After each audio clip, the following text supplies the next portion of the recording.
Voice of Punjab کے ساتھ میں ہوں آپ کا میزبان سردار آفتاب اقبال۔ آج ہم موجود ہیں علامہ اقبال پارک اسٹیڈیم روڈ پہ۔ آج ہم لوگوں سے پوچھیں گے کہ اتنی مہنگائی کے باوجود ان کے حالات گزر بسر کس طرح جا رہا ہے، اور روزمرہ کی زندگی میں ان میں کچھ فرق پڑا ہے کہ نہیں، اور ان کی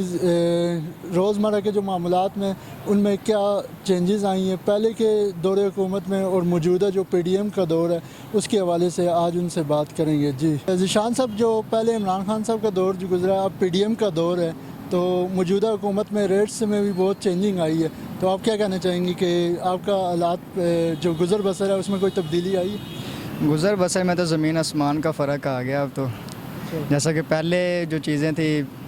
گھی وغیرہ 160 روپے، یکدم اس کا 500 تک آ جانا، 550 تک آ جانا۔ حکومت جس کی مرضی ہو، لیکن جو ریٹ چل رہا ہے جو اس وقت مہنگائی حالات ہو چکے ہیں،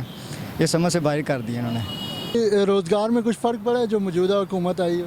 الحمدللہ روزگار میں تو فرق پڑ رہا ہے، کیونکہ ہم ڈالر کماتے ہیں نا جی، ڈالر کماتے ہیں تو اس لیے ڈالر غیر ملکی ہوتے ہیں، چائنا کے ڈالر ہیں نا، اس لیے ہمارے روزگار میں بہت ہی اضافہ ہو رہا ہے۔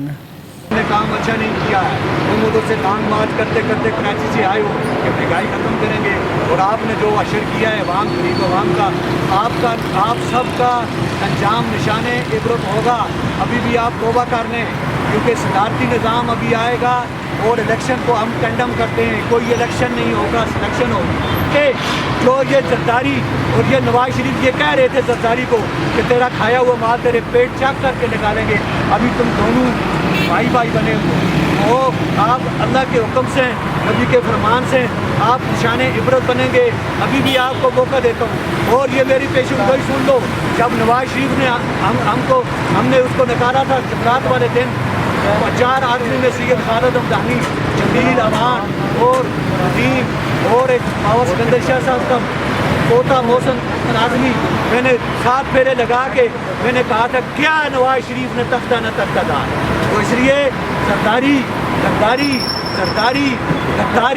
بیماری آپ یہ سمجھ جاؤ، ابھی اے رانا ثناء اللہ آپ یہ سمجھ جاؤ کہ عوام سے غریب عوام سے جو آپ کھلواڑ کر رہے ہیں، آپ نشان عبرت بنیں گے، نشان عبرت بنیں گے، نشان عبرت بنیں گے۔ اور ابھی بھی سمجھ جاؤ اور ابھی بھی توبہ کر لو تو آپ کے لیے اچھا ہوگا۔